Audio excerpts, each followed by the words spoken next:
Hello, everybody. Welcome to a very different video. I have you guys here with you today. This is actually going to be my first ever tier list video that I will ever do, and this is kind of obviously massive connection to the Oscars here. And for this video, or if there's like multiple parts, I'm hoping it would be a multi-part series that I think I'll probably be doing. 5 parts on all of the Oscar Best Picture nominees of the 21st century so far. The first 25 years of the century, from 2000 all the way up to 2024, all 191 films that were up for the Oscars for Best Picture. And before I begin, if you hear what that noise is, I do apologize. That's actually my fan because it is hot outside. Um, so yeah, you're gonna have to deal with it. But for today, we are obviously going to be doing I will be ranking my personal opinion on all the picture nominees. I actually now finally have seen all of the Best Picture nominees of the 2000s. I saw all the 2010s, and obviously throughout this decade so far, it took me about like almost most of this decade, in a random order, watching a lot of the Oscar movies of the 2000s, and there was one movie I finally got to watch over the weekend, which was last weekend, that was the last one of the picture nominees, and I thought, you know what? Why not I do like some sort of tier list? I have seen a couple of people have done tier lists. I think the Hanacast has done a tier list on some of the picture nominees of this decade so far. This tier list is all of the picture nominees from the 21st century, as I've stated earlier.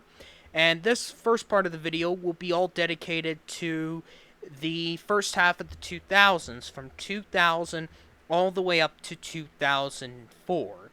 And as you can see here with the rankings here I have in the tier list, as you can see, this is kind of also a little inspired, I would say, by Brian Hull's tier list he did on all the films from Walt Disney Animation Studios.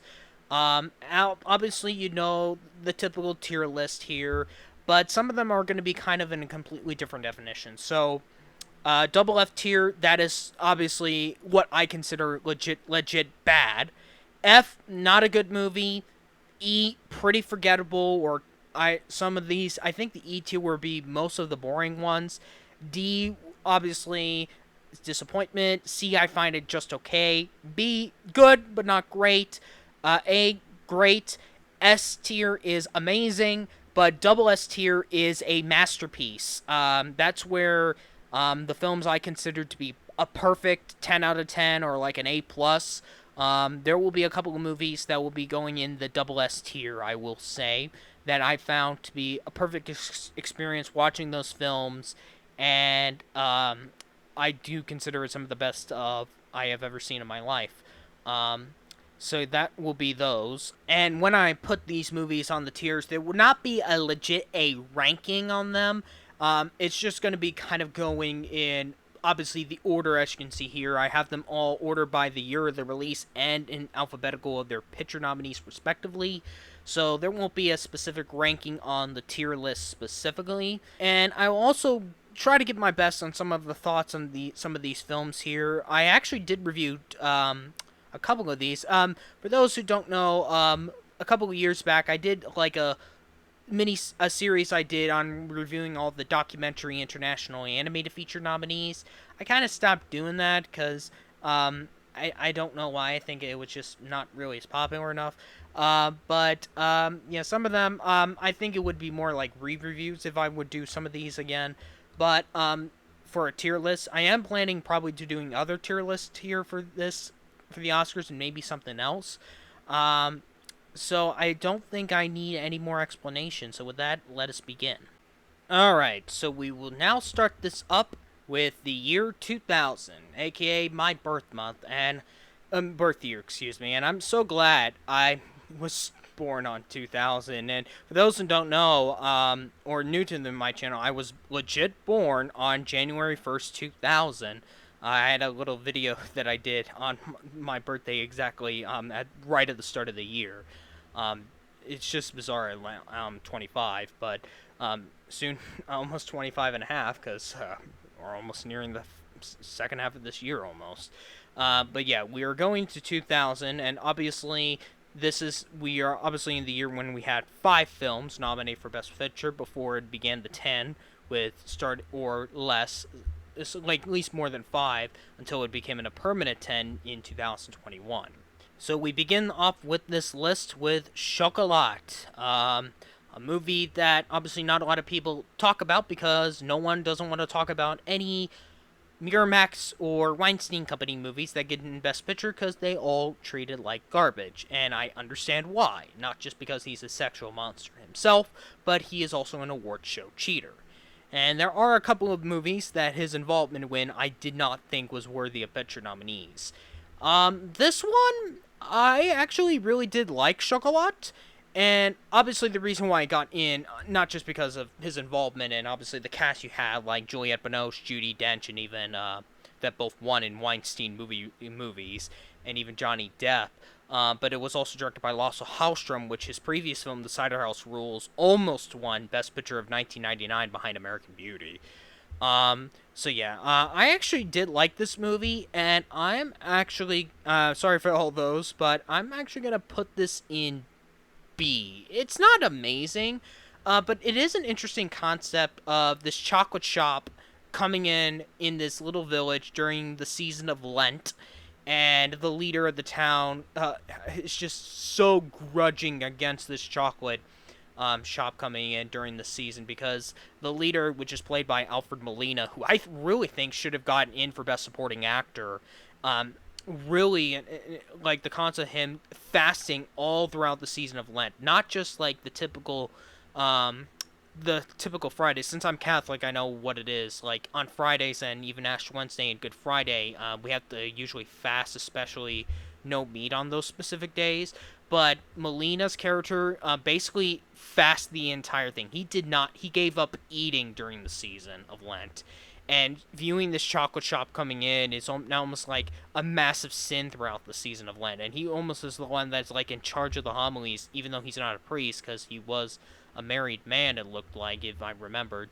Binoche's character, this unique story, this mother and daughter duo, just making this chocolate shop was pretty interesting concept.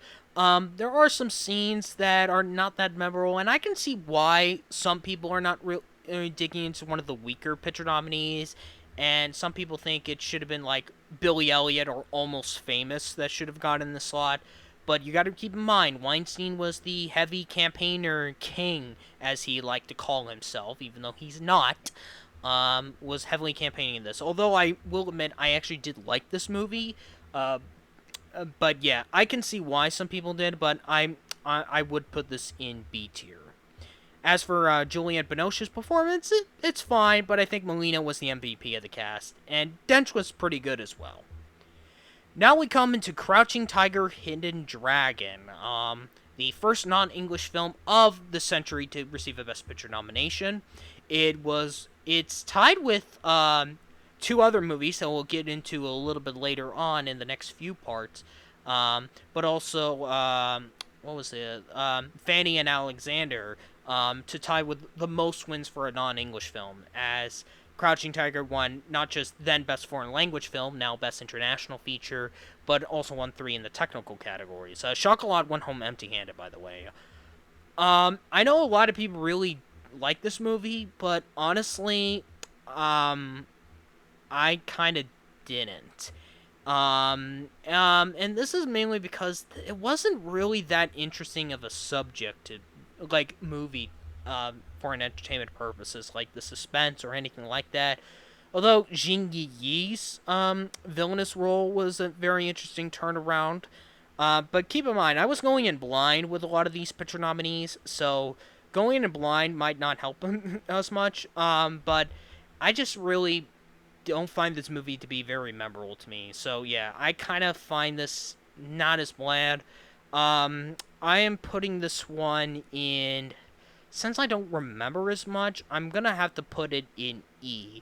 I know this is going to be a hot take for me, but I just don't remember much of the movie. It just like wasn't really that entertaining to me. Like E would just be like as I said, E tier is like either mainly going to the most boring or some of the most forgetful ones. So yeah, I can't really talk about much, and I really wish Michelle Yeoh was more of a legit lead performance in the movie because that film is more of an ensemble piece, and she's not really the main character of the film. So that's the kind of issue is that there's no legit true lead of the film. It is very much of an ensemble piece. Now we come into Aaron Brockovich, one of the two Steven Soderbergh movies of that year that got into Best Picture. And Soderbergh was actually the third ever filmmaker to ever, I believe so, to ever get nominated twice in the same year for directing, because he was also up for Traffic, which he actually did one for Traffic, but lost himself for Aaron Brockovich. Although you can't do it in the acting categories, where you can be double nominated for lead or double nominated for supporting, you can get double nominated in other categories, and directing is one of the things. Aaron Brockovich, I remembered I actually was watching this movie when I was sick one day. Um, and so but yeah, I don't know if me getting sick on that day was worth it or something like that, but I really had a fun time, awesome time, I meant, watching this movie. It was really entertaining. I have to put this in S tier, so very an amazing movie. Julia Roberts, oh my gosh. I know a lot of people are going to disagree with me on this, but yeah, she deserved that Oscar. I know a lot of people are probably going to put in the comments that said Ellen Burstyn should have won for Requiem for a Dream, but I had no idea what on earth that movie was when I was watching it. I'll probably give more thoughts about that if I do a tier list on all the other movies that were in the top 8 category, non-best picture movies that were in the top 8 categories for a tier list as well. That might be something I might be considering as well in the future. But yeah, Roberts definitely deserved that Oscar when she did. She was fantastic in the movie. The movie was very well paced, and I'm very surprised the movie did not get in for Best Film Editing. I'm kind of shocked it didn't.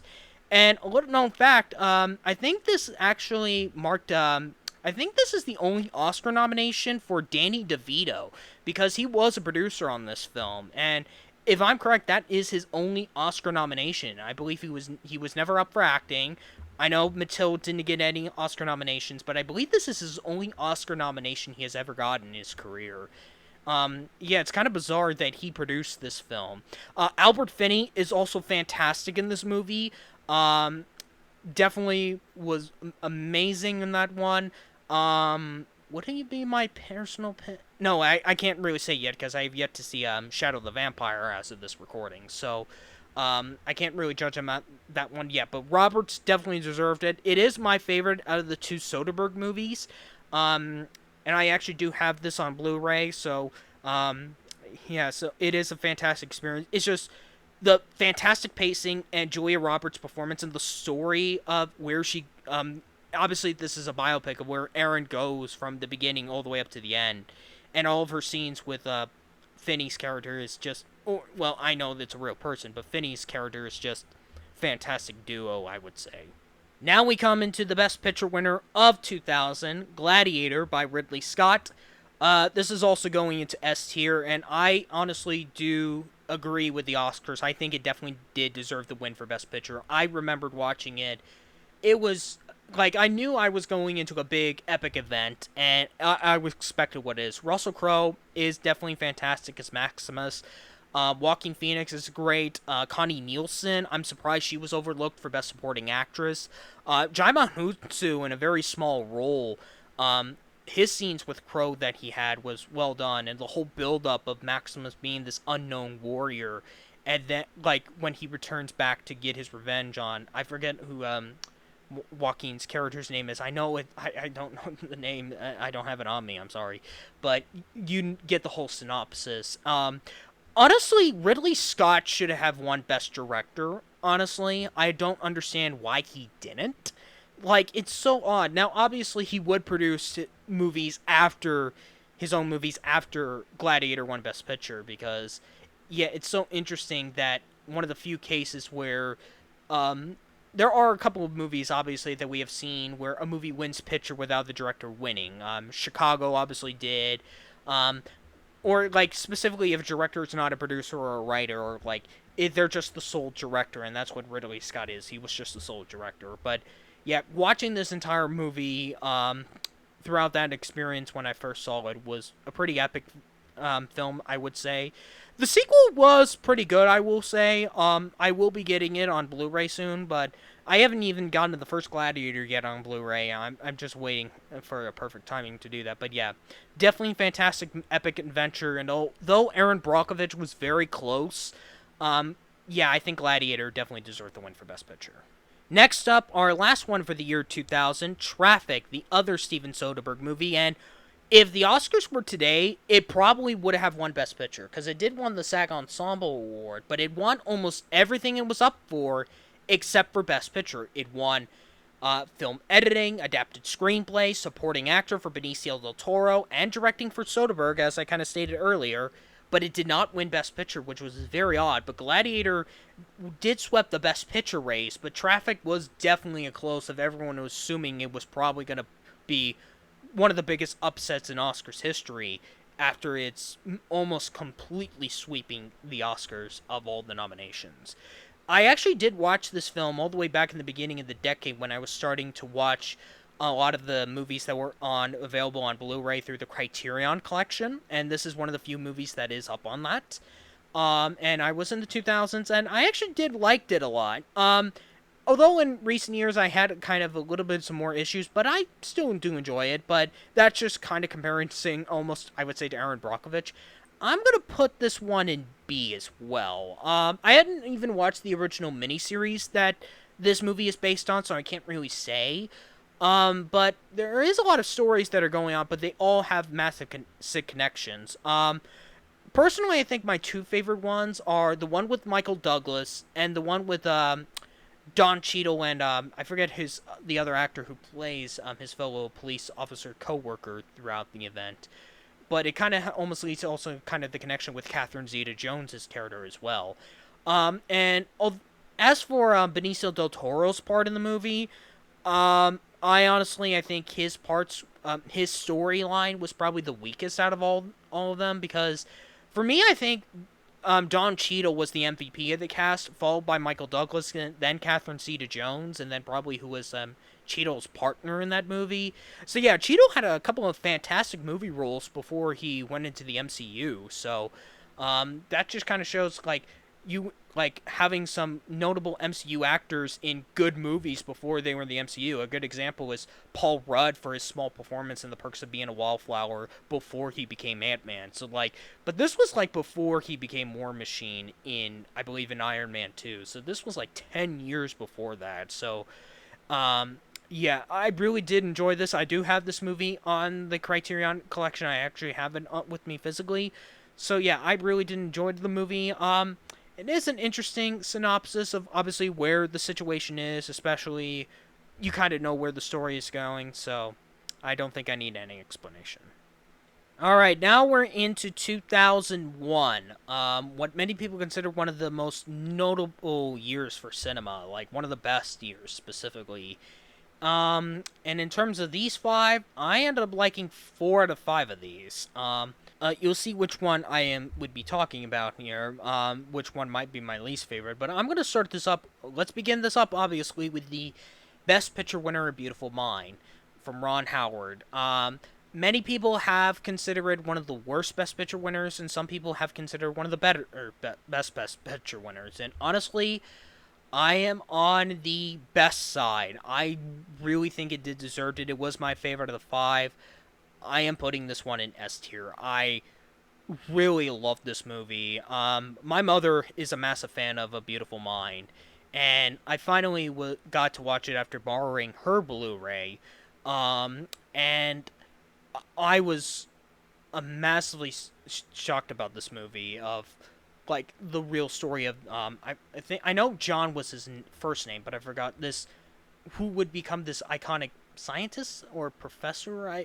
It's been almost a month or so since I've seen it, but I remember getting all the chills seeing this whole story of this man almost seeing people through his that no one else sees, and obviously the medical condition he has, and you really feel sorry for John throughout this movie. Even his wife, which of course is portrayed by Jennifer Connelly. Obviously, there are some inaccuracies, of course, but the whole experience of just like this intense, like almost like non-existing villain in his presence. Like this was obviously based on something that was a previous material that was adapted, but Akiva Goldsmith really took a lot of the details in it. Russell Crowe, fantastic performance as well. Yeah, despite of the backlash he had after his controversial BAFTA speech, I do think. Well, I can't really say because I've yet to see one movie in the 2001 lineup, but he would have been a better choice than Denzel Washington in Training Day. And then for Jennifer Connelly, she is fantastic as well. I can see why some people probably viewed her, including the Oscars, as supporting because the story is more about John instead of both of them. But she does appear in almost an equal amount of scenes. I think she's only not there for the first half hour, and I think like the last 15 or 10 minutes, until like the last major scene like she has when both characters are older. So I do see her as a co-lead, but I do understand why, because the story is not really all about both of them per se. Ron Howard definitely deserved the win for best director. The movie definitely deserved the win for best picture and for adapted screenplay. That is, I think it definitely also deserved that as well, but there's another movie in that lineup that was so great with the script. But yeah, it is, I would say, another deserving Best Picture winner out of the 5 nominees. Next up, Gosford Park. The last movie the Academy recognized Robert Altman, although this wasn't his final film, but this was the last time the Academy did recognize him. And obviously became one of the most notable Oscar-losing directors of all time. If you're not counting the honorary Oscar he got a year before his death. Gosford Park, I'm gonna put this one in D. Um, it had the unique concept it had, and it's interesting that it was written by Julian Fellows, who did won this. Yeah, Gosford Park did one for original screenplay. My personal pick for that lineup would have been Monsters Ball. But it was the only picture nominee in that lineup. Like the concept seemed interesting, the whole build up of this obviously whodunit murder scenario, but it did take a while because you had to understand all the characters. But I think there was just way too much characters you had to follow, and all the scenarios of who would the build up of who would be the one that would kill the mastermind. It does take a while for it to do it because like it's unlike a lot of the other films where they just somebody gets killed off at the beginning and then they all have to figure out who has done it. It takes a while for it, which I will give it credit for not doing it right away. It's just I think there was just way too much characters in two different levels of like you have the top class with all the guest honors and then the second class of all the maids, the chefs, all the workers who were working on that. And it's just something like that. Yeah, I was about to say Julian Fellows would, I believe, later on create the series Downton Abbey. So, but I think, well, or though he does have a connection with Downton Abbey, I believe. So, it's just there wasn't really an MVP in the cast, and it's interesting that Bob Balaban, excuse me. This is like Danny DeVito. I believe this is his only Oscar nomination, and it's for producing and not acting.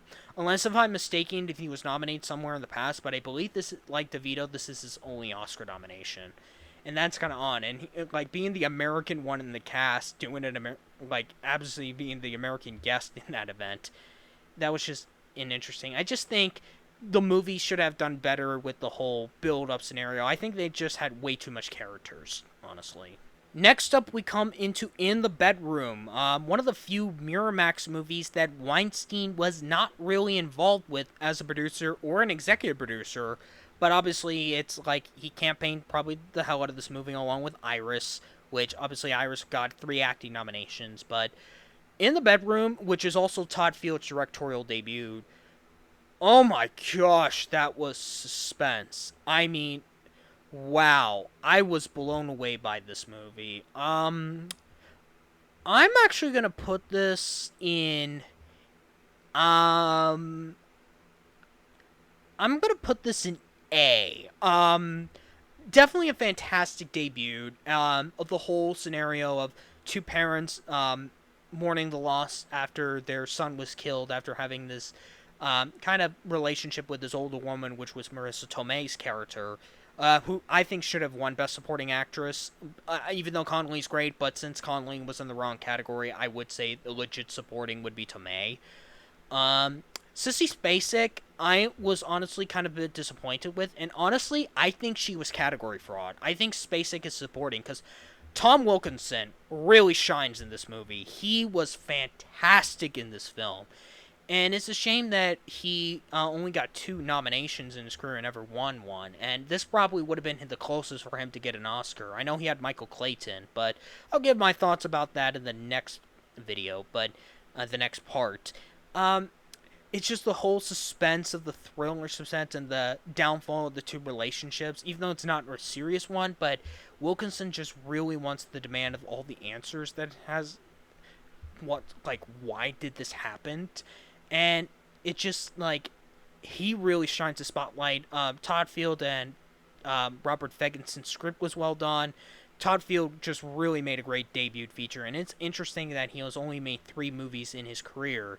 Obviously, Little Children's fantastic as well, but I do think this is my favorite out of all 3 of his movies. Alright, now we begin up with The Lord of the Rings, The Fellowship of the Ring, the beginning of the Lord of the Rings trilogy. And I kind of knew where the trilogy was kind of going, especially this first one. Not because, well, yeah, technically I did watch the Hobbit trilogy first before the Lord of the Rings trilogy, honestly. But since I did grow up watching the Veggie Tales episode Lord of the Beans, I kind of knew where most of the majority of this elements from the first movie from that Lord of the Beans episode would come mainly from the first movie, The Fellowship of the Ring. I'm gonna put this one in B. I know many people are gonna be shocked by that. One thing about it is it really does take a while to get the movie going. I know it is a very long move. Both all 3 of them are very long. It's just that there are a couple of great scenes, but obviously with the whole just the adventure really obviously doesn't really begin until I think midway through the movie or stuff like that. But obviously the bigger intents would come into the other 2 sequels, as this is just the introduction to all the characters and the whole scenario, this ring problem and stuff like that. But it definitely, since I had came through with The Hobbit of kind of knowing what the build-up was going to be, it kind of was probably a good use for me to understand where this trilogy was going to go off to if you go by that timeline order. So, would it be my pick in any of these when in terms of the top 8? I'm just thinking here. Haven't I seen no, I can't really say right now. I can't really say about supporting actor because I have yet to see Sexy Beast in the 2001 lineup. But Ian McKellen is right now in the lead for me in the supporting actor category. Once I see Ben Kingsley's performance in that movie, then I'll find it. Do I think McKellen deserved it or not? So I can't really say, but he is really great as Gandalf in here. Elijah Wood as Toto. Obviously, this is one of the few movies that he really does shine as the titular lead. And then obviously all the other 2 movies are kind of more ensemble pieces. But yeah, getting to introduce the world to Middle Earth in this way, and just wow, the whole experience from the very first start of the journey would be a great one. But it would get really better when we get to the next film. And now we come into Moulin Rouge from Baz Luhrmann. Many people either like it, many people don't. I will say, when I was watching the first half hour, I was like, what the fuck was I watching? It's just I understand, the whole, how crazy Baz Luhrmann is as a filmmaker. I get that. But after that first half hour, and then the story really got to get going, and with the performances by Ewan McGregor and Nicole Kidman, I think I had a fantastic time with this, and I'm putting this in A. Just the connection with the 2 leads is fantastic. I don't have no idea how the hell Ewan McGregor was not nominated for Best Actor. I mean, Nicole Kidman obviously got in Best Actress, and although Halle Berry would still be my pick. I still have no idea why Ewan McGregor was overlooked. Heck, even Jim Broadbent won the BAFTA for this film instead of Iris for supporting actor. In fact, the BAFTAs actually not category fraud, put Broadbent in leading for Iris in the right category where he belonged. If it was supporting for Moulin Rouge, I would have a little bit of a question mark on that because I see why, but yeah, I think if they would have nominated another actor for Mulan, it would have been for Ewan McGregor.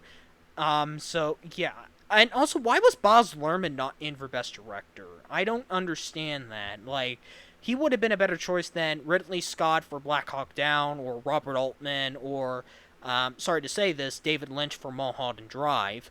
Yeah, Luhrmann definitely should have been in place of any of those three. Peter Jackson's fine, but Ron Howard definitely obviously deserved the win, but Baz Luhrmann definitely should have been on that. A fantastic musical experience, although the first 30 minutes are a bit crazy, but after that, that's when the movie starts to get good. Like, I think when, I think it's Font. No, I almost said Fonty, but that's the lamest character. I forgot the female character Moulin Rouge again. But when Kidman is introduced, I think that's when the movie kind of starts to get good. Alright, 2002. The year of Weinstein and Roman Polanski.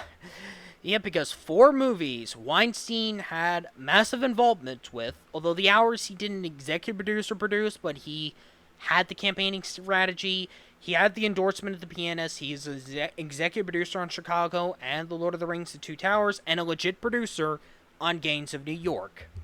So let's begin this up with Chicago. I'm gonna put this in D. I didn't really have a unique experience with this movie. Although I do have like 2 songs from the '96 Broadway musical revival of All That Jazz and We Both Reach for the Gun, mainly because of the Macy's Parade stuff. So I kind of knew those 2 numbers, but I didn't really know much of the plot. I just didn't think it worked well for me. I don't know if the whole Fosse style of this, or Rob Marshall's direction, or Bill Condon's writing kind of done something, if you're not counting any of the lyrics, of course.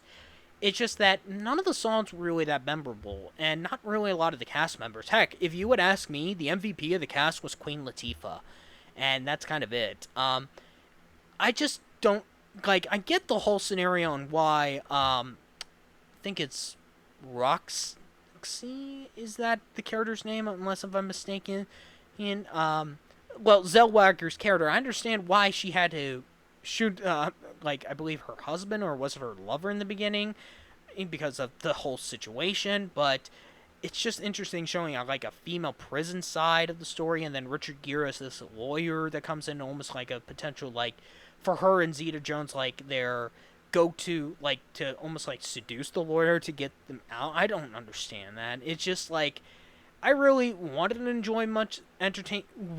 be entertained by this movie, but it just didn't really work for me. Next up is Martin Scorsese's Gangs of New York, one of the biggest losers in the Oscars, or one of the 3 biggest losers from movies from Martin Scorsese. One of the, or I would say, like, you get it. The Scorsese trilogy that gets 10 Oscar nominations and goes home empty-handed. And Gangs of New York also was legit produced by Harvey Weinstein himself. I'm gonna put this in A. I really think this is my favorite. My favorite Scorsese movie I've seen of the 2000s. Well, in terms of his 3 Picture nominees. I really had a unique, fun experience watching this, with the connections, with all the scenes you have, with this massive revenge story, of course, with DiCaprio's character getting revenge on this butcher, who almost feels like he's the leader of the town, of this portion of New York, with DiCaprio and Day-Lewis's connection, and just the whole build-up to this massive battle at the end. Scorsese really directed this movie. I think Scorsese should have won Best Director, honestly. In terms of original screenplay, I think, yeah, it would have been also my pick for original screenplay over Talk to Her. As for Day-Lewis, I can't really say, because I've yet to see The Quiet American. as of this recording, so I can't really say about that. But Scorsese should have won directing, and the movie should have won original screenplay. It was the only picture nominee in that list, by the way. And yeah, even though this is a movie, if I would put this in my personal Oscar lineup for 2002, it would be in Best Picture, but I would revoke Harvey Weinstein, of course. But out of all of the movies, Weinstein had the backing for 2002. The one that I think was the most undeserving and the most forgettable is The Hours. I think this is going to go in E tier. It's just like, it's a picture nominee I don't think has not aged well. It's like, the reason why it was in it was because it was directed by Stephen Daldry. You had a cast with Nicole Kidman, Julianne Moore, Meryl Streep, and Ed Harris. Which this, oddly enough, this movie actually marks Harris's latest Oscar nomination to date. I will say all of Julianne Moore's scenes were pretty decent, but I just don't like the whole format it had of three different timelines going in that direction. Sometimes it could work well, but when it's a movie like that, it just doesn't. Like with three stories with Streep, Kidman, and Moore's characters in all different ways, with obviously Kidman's character being Virginia Woolf. Um, yeah, Kidman definitely did not deserve that Best Actress win. That was another case of a supporting performance winning and leading. That's just ridiculous. My personal pick from that year would have been Julianne Moore in Far From Heaven.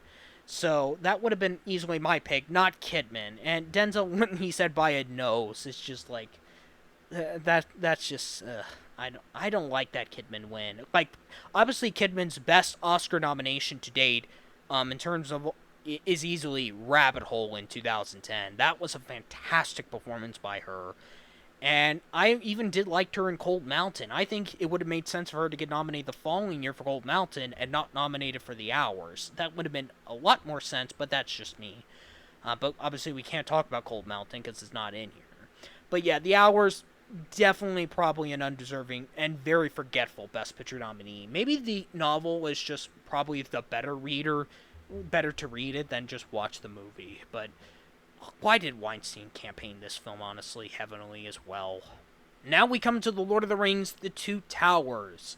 In my opinion, the best of the Lord of the Rings films in general, in terms of theatrical ones that's around Peter Jackson series, although I've yet to see, or any adaptations of The Lord of the Rings, I've yet to see, like, the Ralph Bakshi movie or the recent War Over Him anime movie. But in terms of the main Jackson films, easily The Two Towers, and I'm putting this in S tier. It should have won Best Picture. I have no idea why the hell Peter Jackson was not nominated for Best Director. This is like the middle story, and I think the reason why I liked it a lot more, because there was a lot more action in it. I know it's a fantasy movie, but I think a lot of the action sequences are very memorable, and a lot of the performances, like, not just Andy Serkis as Gollum, of course, which is very ashamed he wasn't recognized for supporting actor, but also, oh man, who was that one character specifically? I'm thinking of it. Who is it? Yes, Eowyn, Miranda Otto's character, as this princess who wants to fight like her dad, like, to actually fight, and like that she's just not the typical princess, and she was fantastic in this movie. Although her scenes with Aragorn, excuse me, Viggo Mortensen's character was a bit odd with a little supposed romance plot. I'm glad they didn't went that far because I think Aragorn was, I believe, would get married at the end of the film in the Return of the King, I believe, but to somebody else, of course, that he loves. But Eowyn was just a fantastic new character that was added. It's just, like, this is a woman that can deal with tough shit and, like, battle with that, and she's just like, she would be not just kind of like not really a legit badass in the second film, but definitely in the Return of the King. But like with Miranda Otto's character and how well Peter Jackson, Fran Walsh, and Phil Boyens took that character in the script writing, which is fantastic. Gollum, of course, iconic with all of his memorable scenes. My precious. I think he said that in this film. It's been a while since I've seen it, but it is my favorite of the entire trilogy. I think it should have won Best Picture and not The Fellowship of the Ring. And finally, we come to the only movie that Weinstein wasn't involved with, but did kind of had a backing campaign because of Roman Polanski, because he loved the movie. The Pianist. So, yep, this one probably would have been a better Best Picture winner, honestly, than Chicago, honestly, because and it's interesting if the Oscars were today, obviously this movie would not be recognized. If it was modern like that, back then, the 2000s, it would have won Best Picture easily, because it did one directing. Adrian Brody upsettingly took one of the biggest upsets ever, winning Best Actor with no precursor wins, beating all four previous winners in that category, from Day-Lewis to Gangs of New York to Nicholson and About Schmidt to Kane and the Quiet American to Nicolas Cage in Adaptation. He took down all four of the previous winners and got the win because, well, obviously his movie was up for Best Picture. It was winning Adapted Screenplay. It later, of course, won Director. So Brody, of course, would take home the Best Actor prize and one of the biggest upsets. I'm gonna put this one in B. I really love the story.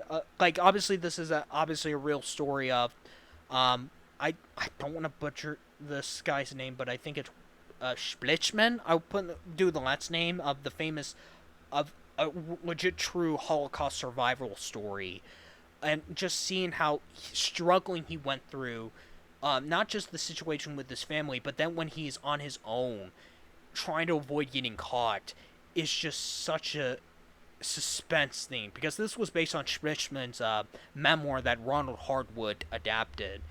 Polanski did, despite who he is, he did a pretty good job directing the film, and I know it's odd to say this, but if it wasn't for him, we wouldn't have had Adrian Brody. So I know that's an odd saying, but because of Polanski, we have Adrian Brody.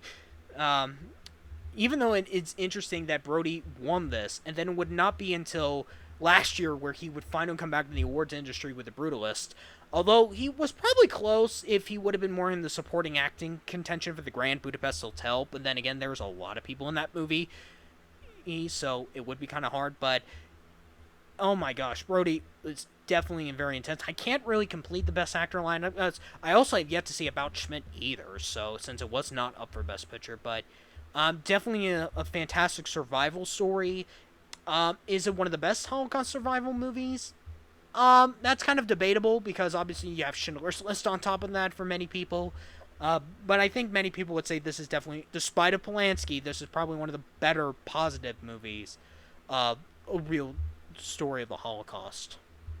And now we come into 2003, the year where The Lord of the Rings, The Return of the King became one of the biggest Oscar winners of all time, with Ben-Hur and Titanic, and sweeping all the 11 awards it was up for, including 3 for Peter Jackson and his wife Fran Walsh, along with 2 for Howard Shore.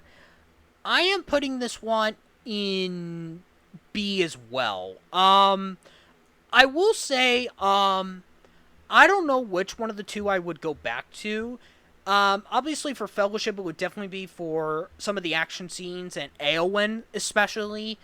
It's just, I think there was less action that I really wish. I wish there was a lot more intense action or more intense scenes, than like in the Two Towers, and then it would have been like a fantastic conclusion. I wouldn't consider it like the best perfect winner in this one, but it is still a pretty entertaining movie. It's been a while since I've seen it, but it's just like there's a lot of moments, and I get the whole volcano thing with Gollum falling into the volcano. And actually, I think the first time I saw kind of a reference to that was Total Drama World Tour, the Canadian animated series where a character named Ezekiel falls into the volcano, but he's like this now toxic rodent human, I would say, and just falls into the lava with a back, what was it, a case of 1 million Canadian dollars, and then I get the reference of the Lord of the Rings that Gollum is just like they just basically Ezekiel off of Gollum as a Lord of the Rings parody, and Gollum would just fight off Frodo, and then in World Tour Ezekiel fights off either Heather or Chris McLean, depending on who won in the specific Canadian country that the character wins. But that's a different video. Somebody already has done videos like that, but I don't need to go in that. But yeah, so I get the whole volcano reference. The ending was fine. I wish it would have been done a lot better. Yeah, I would only go back for a lot of the Eowyn scenes and some other big intense action scenes, or like with Gandalf and stuff like that. but I think it was missing a lot of things. Like, there was not even, I don't think the trees ever appeared again in this movie either.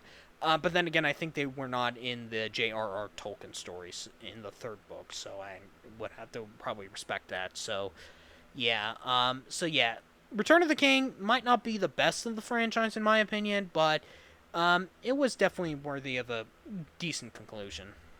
All right, now we come into Lost in Translation from Sofia Coppola, which I think a lot of people said would probably be her as a filmmaker might be a better redemption than a lot of people had shafted her on for her performance in The Godfather Part 3, but that's obviously, of course, another story. But so yeah, this was the only time the Academy ever recognized one of her films. And obviously, this is the only film that got Bill Murray his only Oscar nomination of his entire career. I don't think he'll ever get one ever again, I would say. Like, Groundhog Day definitely should have been one, I will be honest. But Lost in Translation, I was blown away by this movie, and I think it should have won Best Picture. And this is going to be interesting, because this is actually the beginning of our first film that I consider to be a masterpiece. A perfect 10 out of 10, and that means it's going in the double S tier. This is a perfect movie for me. I really felt so connected with this movie because it kind of definitely does the difficult situation of loneliness. I might have said, twist my tongue there, loneliness, if you get the idea. And just like of this famous actor just having an interesting time in Japan and then meets this younger woman who is obviously having the same situation with a relationship with her, I believe her boyfriend or husband at the time. And the two of them have a massive connection of the situation they were both dealing with. Now, I'll be honest, I am not really a fan of a lot of older man, younger woman relationship movies. This obviously is also because, not just because the actor's ages, but I think ever since the Me Too movement, I think that's just kind of like, I kind of feel uncomfortable about that.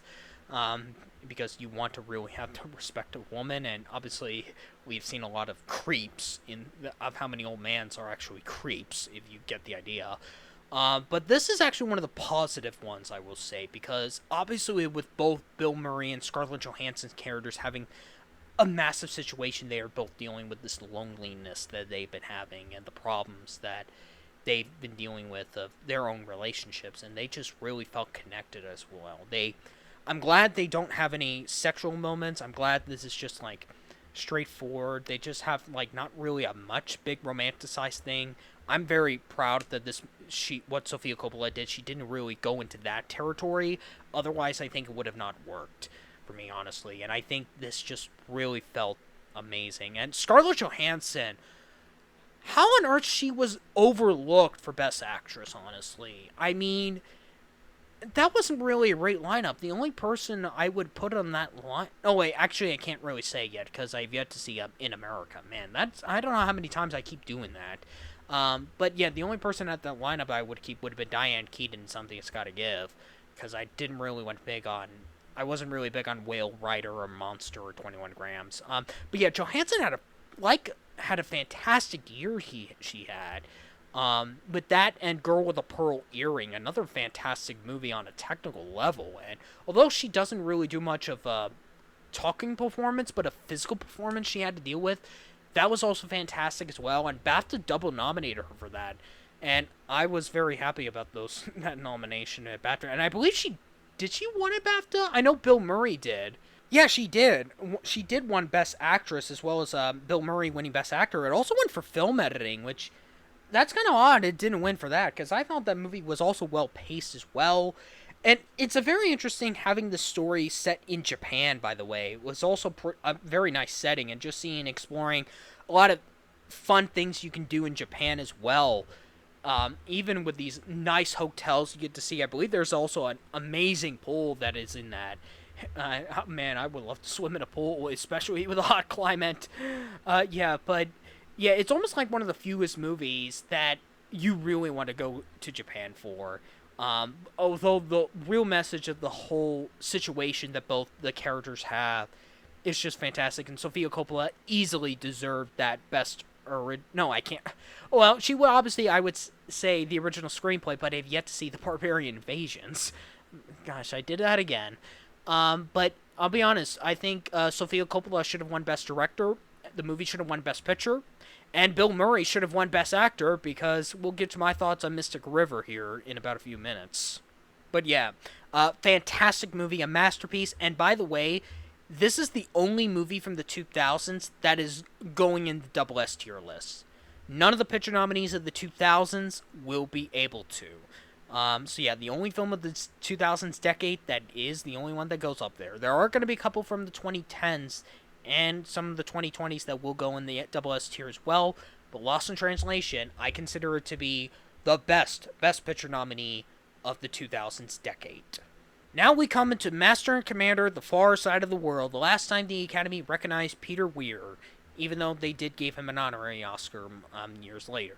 Another one of the big Oscar-losing directors, if you're not counting the honorary Oscar. So, Master and Commander, I'm going to put this one in B. It is an interesting adventure.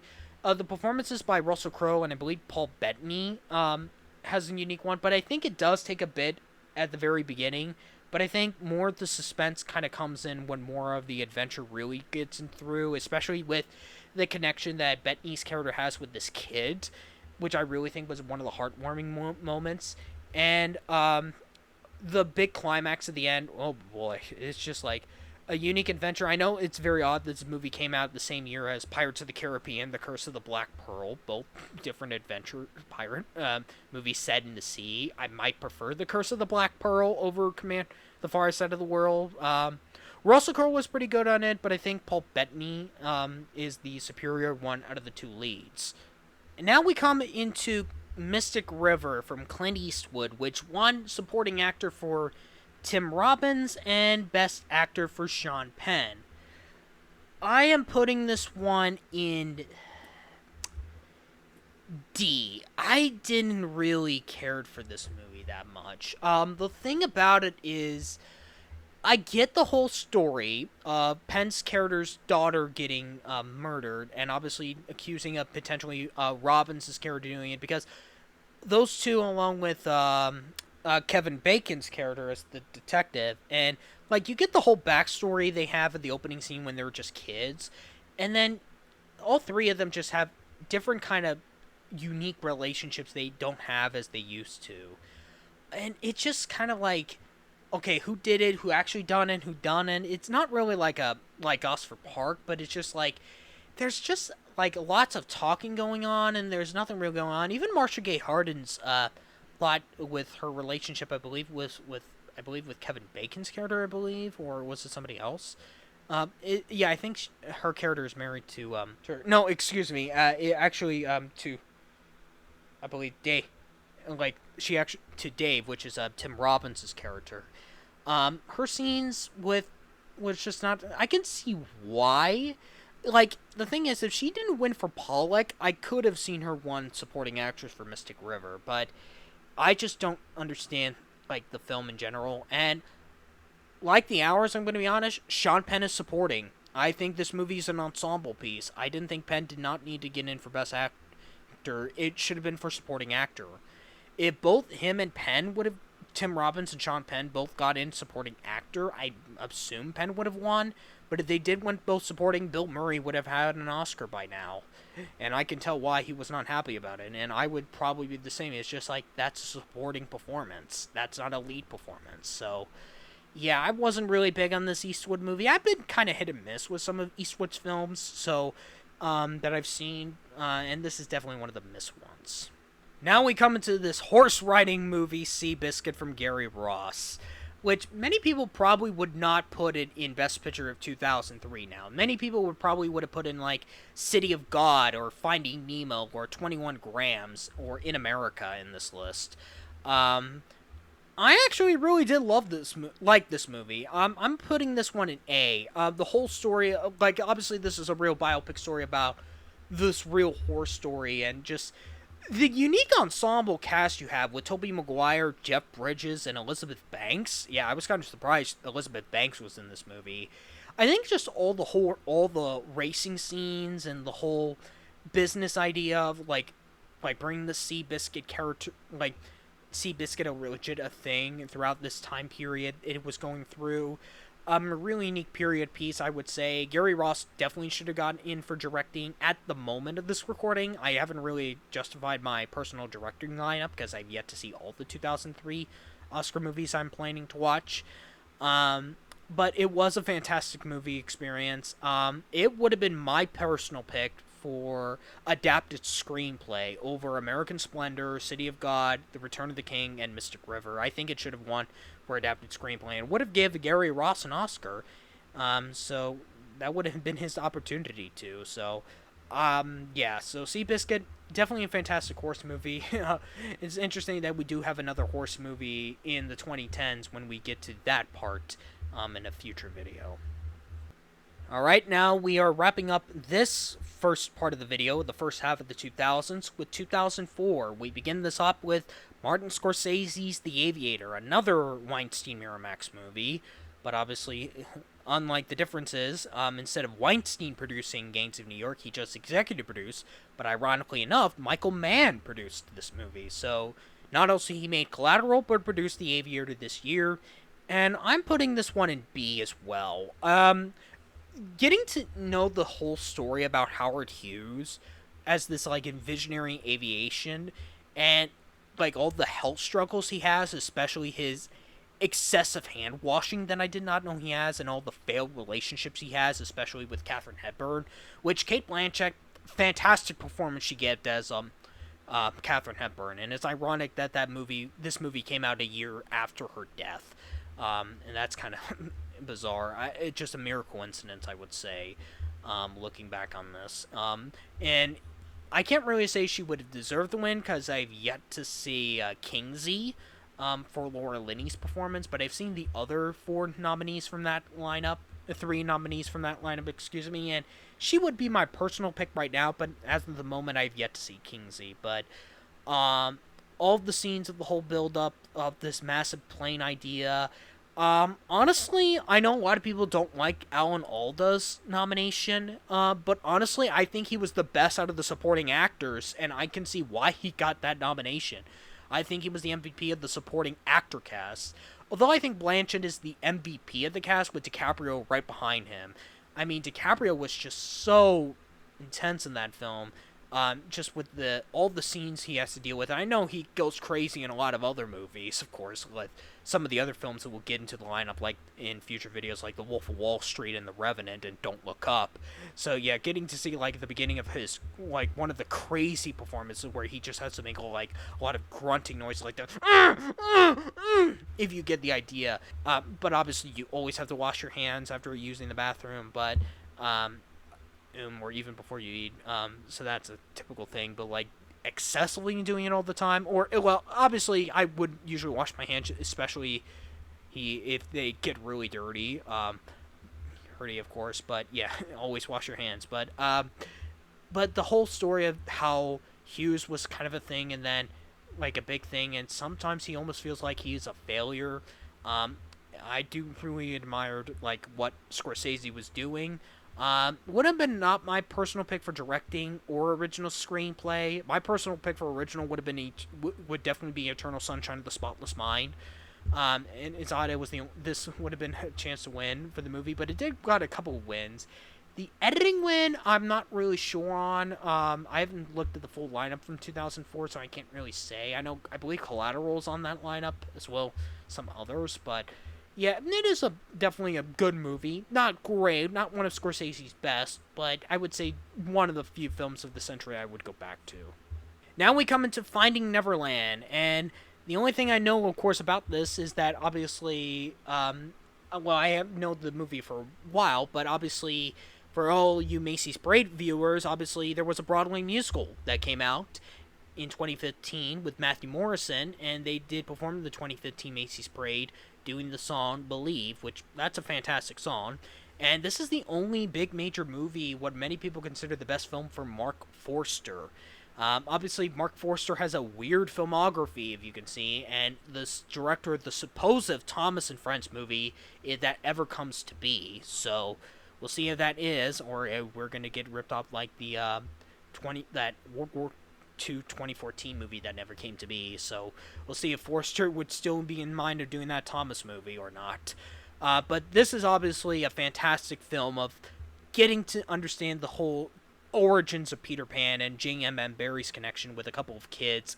And it's very interesting that this movie got Johnny Depp and Freddie Highmore together before Charlie and the Chocolate Factory, so that's pretty interesting. I am putting this one in. I'm gonna put this in B. I almost consider it an A. It's just that some of the scenes of J.M.'s sour relationship with his wife kind of holds it back a bit. But obviously, J.M.'s connection with Kate Winslet's character and with Highmore is just so very heartwarming moments, especially what J.M. does to Winslet's character when she was unable to go and watch the debut of the Peter Pan play. Now, I'll be honest, I have not watched any Peter Pan adaptations, not even the Disney film, not even Hook from Robin Williams, not even the 2003 Peter Pan that came out the year before. So, yeah, I've not seen any of those, but this is like to understand who this man was probably a unique experience. Is it a worthy picture nominee? Maybe not, but Kate Winslet definitely should have been recognized in this. Like, she had a great year in this, not just with this, but also Eternal Sunshine of the Spotless Mind. So, yeah, so two movies, another actor had a fantastic year. Same thing with, I didn't mention this, but with Joaquin Phoenix with Gladiator and Quills he had back in 2000. So, yeah, so there are a couple of actors that would have great years for two good movies that performances they're in, and Winslet in 2004 was definitely one of them. Now we come to the Best Picture winner, Million Dollar Baby, and I am going to put this one in... I'm going to put this in D. I did not understand this movie. I mean, it is a little bit more memorable to watch than The Hours of Crouching Tiger, because I get the synopsis of the story. But it's just like of this female boxer that really wants to show how, like, out of all the women in the gym that really wants to box, and I can see why. But then half of the movie is just basically her in this bed, like in a hospital bed. That's basically the second half of the movie, and I'm pretty sure why she won her second Oscar for that. I know probably her win for Boys Don't Cry might have not aged well because obviously having a straight woman playing a trans male role would not be okay nowadays because it has to be a trans male to play a trans male role. That would not be that has to be almost efficient. So yeah, it's very odd. Obviously, I don't know how many people view Boys Don't Cry dated or something like that, but the casting choice might be dated. Yeah, I haven't seen Boys Don't Cry, so I can't really say. It's just that none of the performances stood out. Not even Morgan Freeman didn't really stood out to me. Even Clint Eastwood, it's just like the connection with Eastwood and Swank's character is just there's really nothing to the movie. It's just like if it was just the hospital bed for like 20 minutes or a half hour, and then she would have gone back redeeming for a box. I know this was based on something that Paul Haggis, the director of our 2005 Best Picture winner, we'll get into the next video, will do. But yeah, it's just I just don't really find this movie that memorable. I don't think it didn't really needed to get picture, directing, actress, or supporting actor. It's interesting all three stars won. And obviously you had the producer of The Godfather, Albert Ruddy, producing this film. But I just don't think this is a memorable one. And Barbara didn't really need to say it. I'm so happy to give you this again, Clint. That was just Barbara Streisand, to be precise. Yeah, I just don't think this is not a memorable Best Picture winner, honestly. I don't know if I consider this or Chicago the weaker ones. I think it's probably I would probably go back to Chicago more so than Million Dollar Baby, because there's just like you kind of know what the story is in Million Dollar Baby, and you just didn't like it. And now we're coming into oh oh oh oh yep Ray from Taylor Hackford, the Best Actor winner from Jamie Foxx. Easily my personal pick for out of the 2004 Picture nominees, and it's going into S. I really loved this movie. Getting to know a lot of the history of Ray Charles. I know music biopics nowadays is just like kind of a joke now, and just the stereotypical format. But with Ray Charles, well, not with Ray, excuse me, the movie specifically. Not also just shows how Ray Charles was a very creative recording artist and pianist during, especially him being blind, but also a movie that also kind of tells you why you should never do drugs or anything else if you get the whole scenarios, because that's kind of another aspect that comes into the movie is his massive drug addiction that he has. And yeah, that kind of also shows the negativity side of Ray Charles's life during that career time he had. And it's odd that this movie came out, excuse me, right before, I think, before he, after he passed, I believe. Yeah, he passed after this movie came out. And obviously Jamie Foxx got to meet Ray Charles and got to study how he, the way how he moves, how he talks, and how he plays. And like Jamie Foxx, obviously that's obviously one of the best casting choices, I think. Him as Ray, like other than Julia Roberts as Aaron Brockovich, I think Jamie Foxx as Ray Charles is a fantastic casting choice of playing a real life person in a biopic movie. And that was just a deserving Best Actor win, and yeah, it was pretty memorable. Taylor Hackford should have won Best Director, and the movie should have won Best Picture. I mean, it is such a fantastic experience just seeing the creative side and the negative side of his life, and just like something that is always very overlooked. But yeah, and also the scenes where he near the almost close to the ending where his future self goes into his past where he's with his mother and his other brother, that unfortunately I can't really go much into it, even though it is a real life story. But the moment where it's just like when he's an adult, just takes off his glasses and see his home village where he was at, where he grew up on, and we get the whole backstory on like how he got blind, but also the relationship he had with his mother and his brother when he was a kid. It just really so much, and obviously it just shows how not easy somebody's life is perfect, and the way how Taylor Hackford directed this movie, and with the fantastic performance by Jamie Foxx in the editing and the sound designs and a lot of the memorable scenes of the music creativity and how the sounds he does, like that, oh, like that portion I just did. And like, I don't know, for some reason I thought Jamie Foxx, when he didn't accept his speech, I also thought he'd said hey, hey, hey. I thought that was part of it, but no, it's just the part. So he did that only at the Golden Globes and the Oscars. He didn't do that at BAFTA because I believe he was not there. So yeah, Jamie Foxx definitely a deserving Best Actor win. And now we will wrap up the first half of the 2000s with Sideways from Alexander Payne. I am putting this one in C. It's fine. I was really looking forward to this movie because I did like two of other Alexander Payne's movies that did got in Best Picture. Well, okay, maybe not one other one, but we'll get to the other three later. But yeah, this is kind of like I'm a miss for me. Like kind of also with Election as well.